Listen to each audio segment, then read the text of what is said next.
You stared out of the window from the bedroom, watching the clouds roll by on this sunny day. In a way, it was a blessing to have windows that stretched from floor to ceiling, but staring with your head upside down from the bed wasn't the cure for this throbbing headache that refused to leave you alone. You groaned and exhaled with a huff, feeling that tension pull to the top of your head. This wasn't helping. In fact, it made you nauseous. Pulling yourself back up onto the bed only made it worse, but staring out the window was more exciting than staring at the ceiling. The sound of the front door opening then shutting sent a stabbing pain in your forehead, the wave of nausea washing over your skull before you tried to concentrate on your breathing instead. "Dove, are you home?"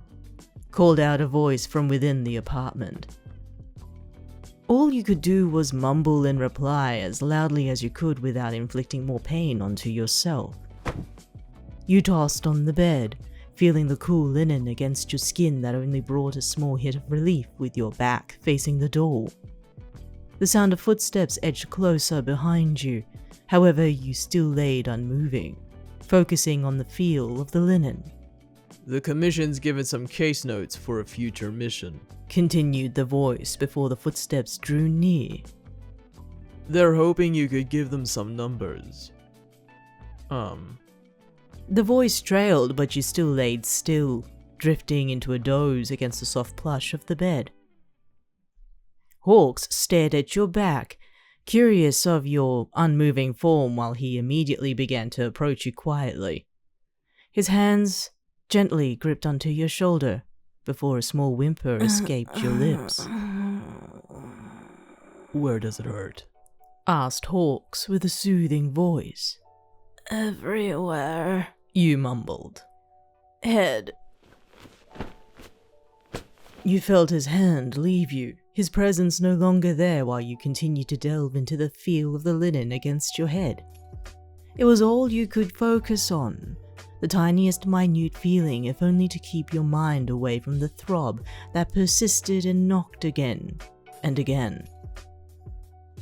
Time seemed to slow for a while, realizing you hadn't heard anything more from Hawks until the smell of something warm filled your nose. It was comforting, and for some odd reason it eased your tension until you slowly opened your eyes. The sunlight had almost disappeared, turning the sky into a dusky orange. You thought it must have been hours since you last saw the sky filled with white clouds that drifted against the sea of blue. Every movement you made felt like you were moving in slow motion, turning your eye towards the open bedroom door to spot someone moving in the distance by the open kitchen. Your vision blurred for a moment until his figure appeared once more, holding a small breakfast table in his hands with a bowl of broth and a glass of water. The bed dipped a little before that same hand gripped you gently on the shoulder, enticing you to turn away from the windows. "Come on, Dove," coaxed Hawks. "Eat up." You followed his command, slowly rolling over to find the breakfast table on the bed, welcomed by the warmth of the broth that sat there. Against your better judgment, you pulled yourself up, feeling that dizziness hit you like a brick wall. You swallowed the pain, breathing heavily once more until Hawks offered aspirin into your mouth, followed by the glass of water he had ready for you. Without realizing, he began to hand feed you, taking in every sip of broth into your mouth after he had cooled it first. It was only this comfortable silence between the both of you while he tended to your crippling headache, halfway into your broth before you lifted your hand to gently grab hold of his. Thank you, Keigo. You mumbled.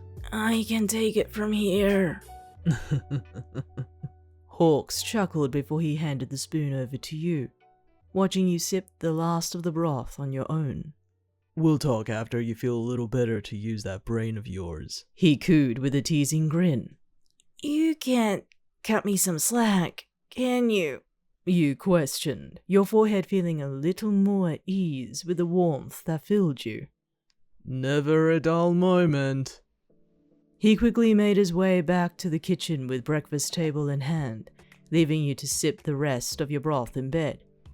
Your focus drew to just that, feeling relieved to have something to eat before placing the now empty bowl on the bedside table. Now, with some renewed energy, you slowly stood to your feet, dragging them along the floor to make your way into the lounge to join Hawks for the night. Perhaps after some time, this headache will ease.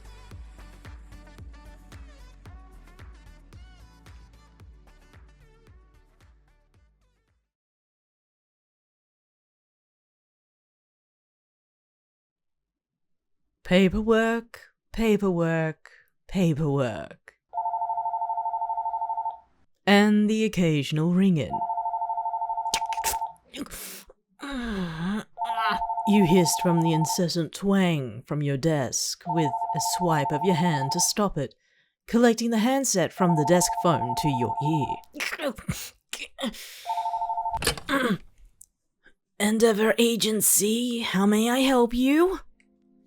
You sighed calmly while the throbbing escalated across your forehead and into your temples, listening to the voice on the other line. You hummed and nodded to keep yourself present in the moment, but that headache was becoming a nuisance, more so than usual. Thank you. It's very encouraging to hear such kind words from good upstanding citizens. You replied with a tense lip. I'll be sure to pass them along to the hardworking heroes and sidekicks here. Yes. Yes, thank you. Yes, thank you. Have a terrific day. With a clang, you slammed the handset back onto the desk, your head hanging low below your shoulders before you grabbed hold of your skull in the palm of your hands. This was unusual. The aches were like daggers this time around, stabbing into your brain at random intervals that prevented you from optimizing your workflow. You tried to recall the last time you felt this way with your quirk, feeling the searing pain gnash through whatever grey matter was left between your ears. It became unbearable to ignore. Why now? You groaned under your breath.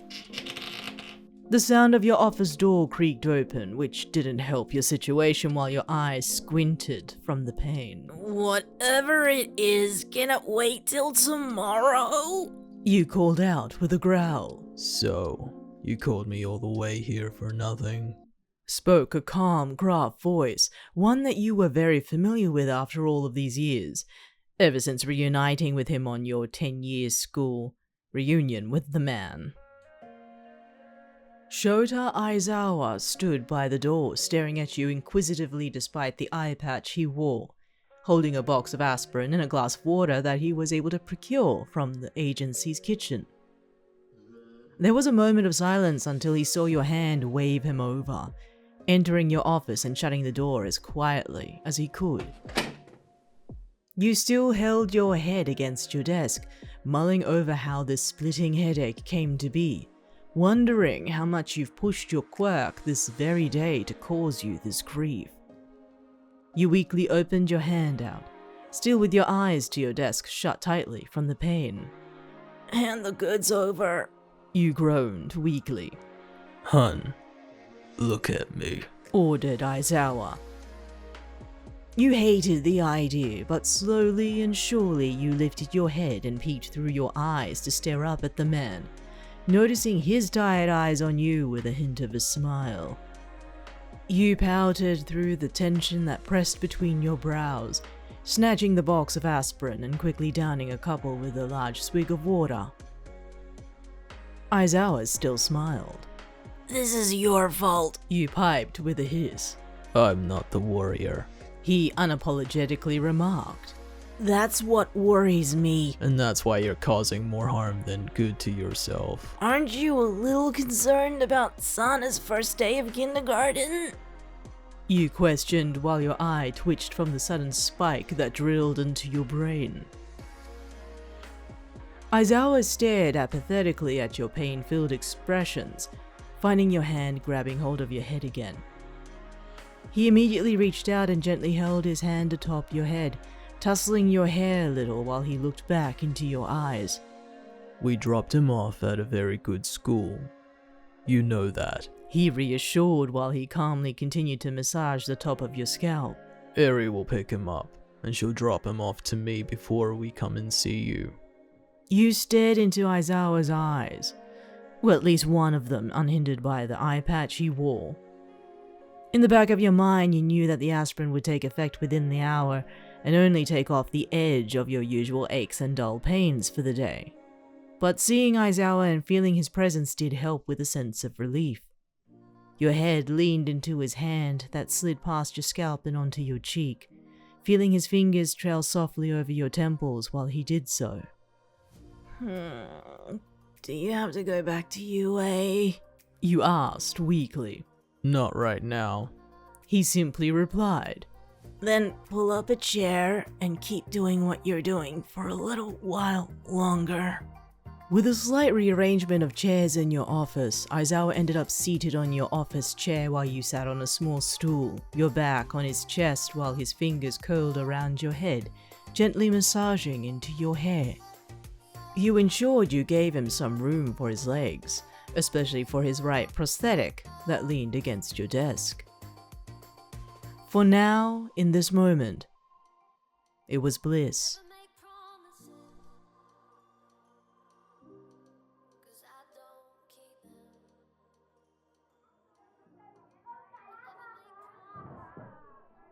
Children brought joy to the world.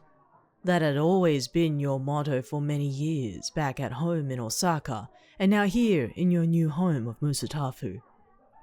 The sound of their laughter brought a smile to your face, and the sound of their cries took hold of you with a passionate rage. But now, on one of many bright days of the year, each cry and scream of joy only brought about the white-hot pain of a knife stabbing into your skull multiple times. You groaned on the reception desk with those cheerful sounds behind you, muffled by the walls and the glass. Even the sunlight was piercing while you covered your head in your arms, laying atop the desk.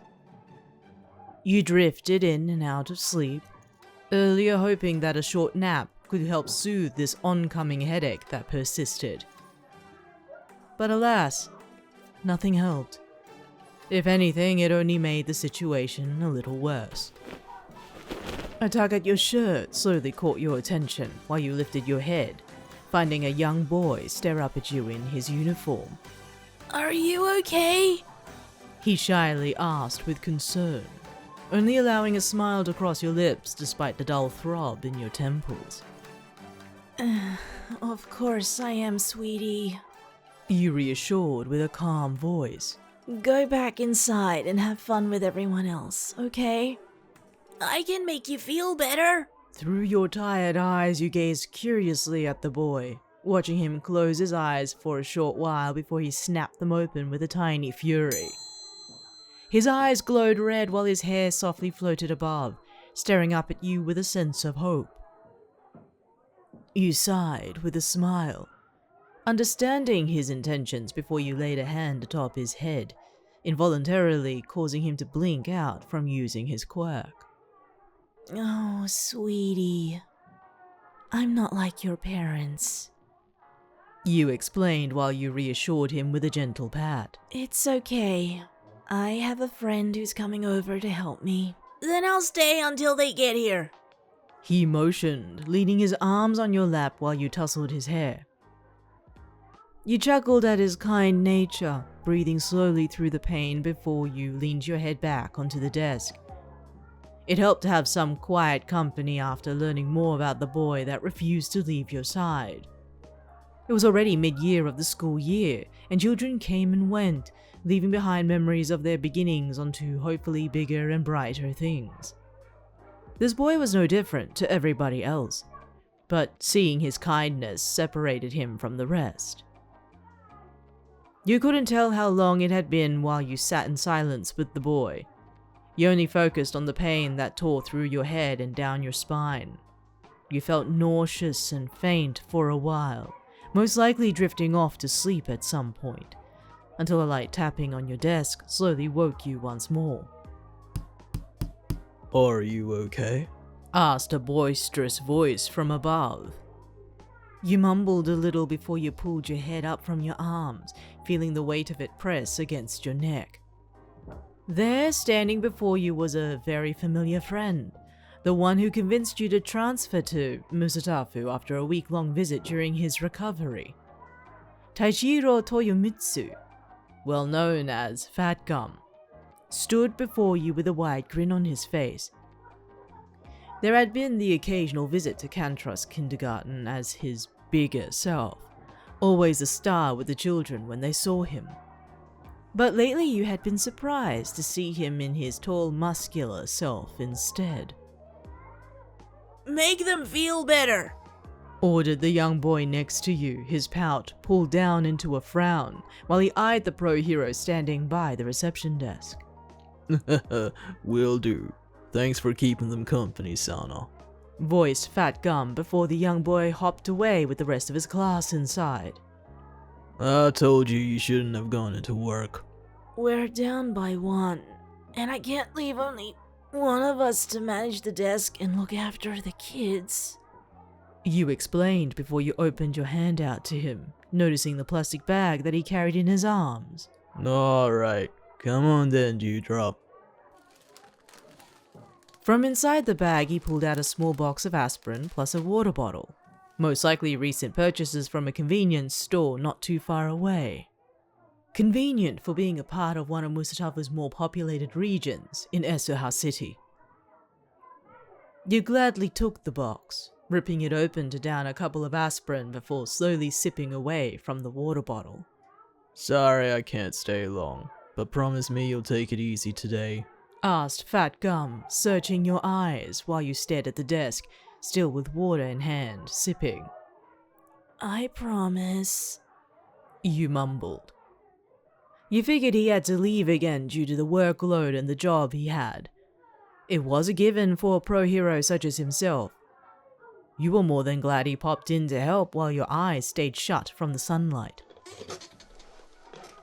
Suddenly the sound of a chair pulled up at your desk, causing you to squint a little from the sound that attacked your temples.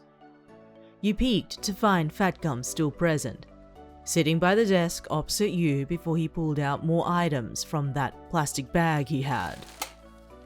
The smell of convenience store food hit your sinuses, each one enticing while he continued to lay them on the reception desk, one at a time. Oh, what is this? You asked with a groan, staring at the small banquet that lined up in a row. Aren't you going? I said I can't stay long doesn't mean I'm leaving now. Explained Fat Gum with a smile, finally placing the last of everything on the desk. You chuckled despite the pain that it brought to your head, leaning on your hands while you stared at all of the small dishes before you. A click of chopsticks caught your attention, watching Fat Gum playfully hold a pair before he picked a small piece of food for you to eat. You smiled, opening wide to welcome his offer while he fed you, sharing the meal between yourselves, for as long as he stayed.